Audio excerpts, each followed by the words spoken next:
reading chapter 1 of How to Break a Dragon's Heart. Chapter 1 is called The Lost Child, or They've Lost Kamikaze. Because there's Hiccup crying, Kamikaze! And so it was that one summer evening, 2 hooligan ships were going round and round in circles around the little island of the Quiet Life. Oh, I like the sound of that island in the eastern archipelago. It was odd for hooligan ships to be in the eastern archipelago, for that part of the world is exceptionally dangerous and the Vikings tended to avoid it at all costs.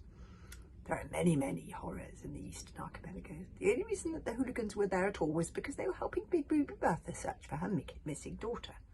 And now evening was drawing in, and in their quest to find the lost child, they had travelled far, far, far from their safe, cosy little home on the Isle of Burke, and it was too late to go home. They would have to drop anchor and spend the night in the eastern archipelago, never a happy thought.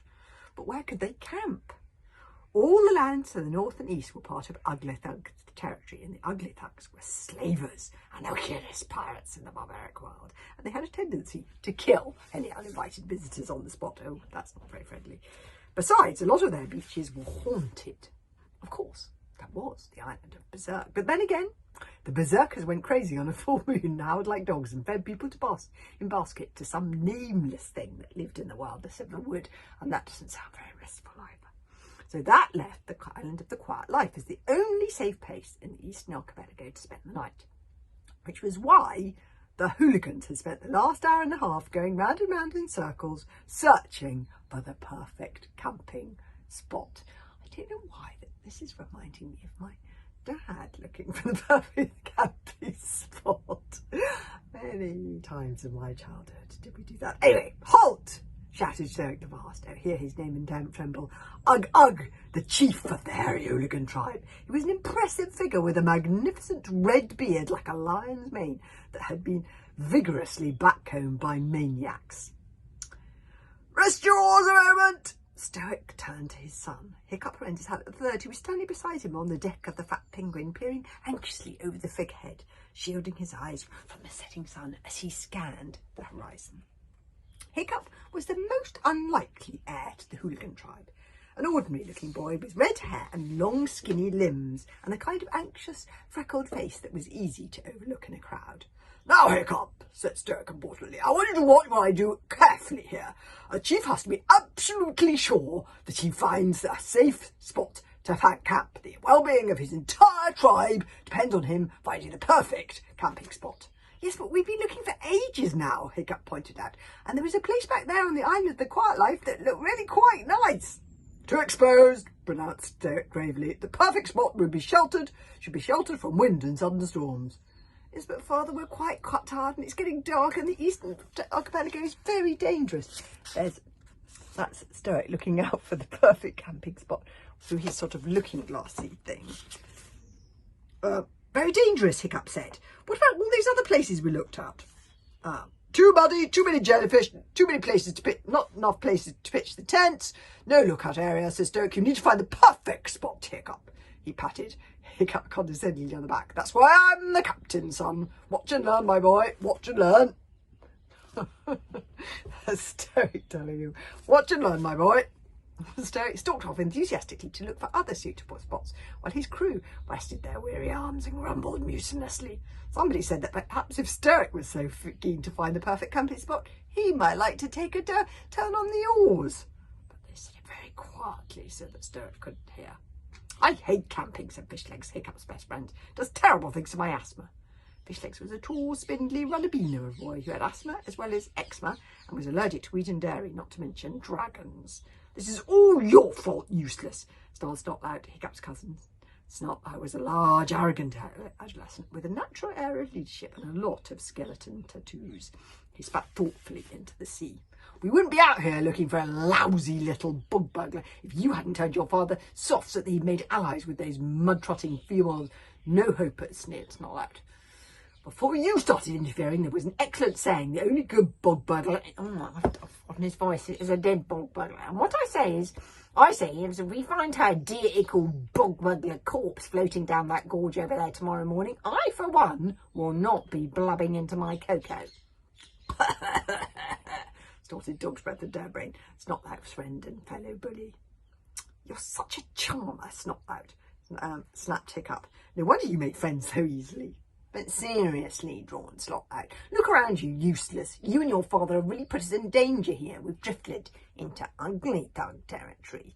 See that island over there? Snotlight pointed to an ominous, brooding, dark shape to the south, from which a strange humming, drumming noise seemed to be coming. You want to know what that is, Sweet Pea? That's Berserk, that is. And this beach that we're drifting into now, this is the beach of the broken heart. Dog's Breath the Dabbing stopped giggling abruptly and turned an unattractive shade of green. Beach of the broken heart, he stammered. But isn't that supposed to be haunted? Look, he's sheltering behind fish legs. It must be a scary place. Sure is, grinned Hiccup. It's not like haunted, squeaked Fish Legs. It's not like opened his eyes wide and leaned forward at Fish Legs, whispering categorically, "That's right, you weed. The beach of the broken heart is haunted, so they say, by a ghost lady in a ghost ship, searching forever for her lost dead child. And if she finds you instead, why," and he paused for effect, "she reaches into your chest with her ghostly fingers and..." Fish Legs and Dog's Breath both covered their chests horridly. "And she takes out your beating heart and sails with it back to the ghost world." Fish Legs finished that part there with relish. Dog's Breath was so anxious that he dropped his drawn dagger rather painfully on his toe. "Ow! This is such rubbish!" "It's not like," said Snake up loudly. "That's just a myth created because the marshes behind the beach are home to a rare kind of bird called the never bird, and it makes a sound like a crying ghost." Not like leaned back across his tattooed arms casually. "Is it rubbish, though?" he said. "We could be in serious danger here, and all for a dirty little bog burglar who is nothing to do with the hooligan tribe. I repeat, all your fault, useless." And it was just at that moment that Hiccup's hunting dragon, Toothless, returned to the fat penguin from a scouting mission, making a clumsy crash landing on Hiccup's head. Hiccup had sent Toothless ahead to investigate coves and rocks and beaches and likely places where a small boat might have been blown and wrecked by a mighty storm. If Hiccup was an unlikely heir to the hooligan tribe, Toothless was an even more unlikely hunting dragon to the heir. He was a common old garden dragon, the least rare of the dragon species, although he claimed to be something much more exotic. And he was at least half the size of the other hunting dragons. He had no obvious weapons, and as his name suggests, no teeth. At the moment, he was genuinely anxious, but the drama of the search and the lateness of the hour and the importance of him, Toothless, leading the hunt. Look how sweet he is. He's so pleased his big, important role from the front, not to mention the fact that he had missed 2 meals and 2 naps had led him to cross the line into hopeless, fidgety overexcitement. He was wound up tighter than a tick who had feasted on several large, sugar-laced cups of coffee.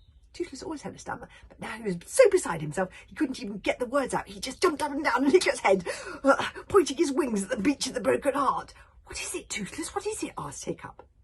He asked this in Dragonese, by the way, which is the language that only he can really speak.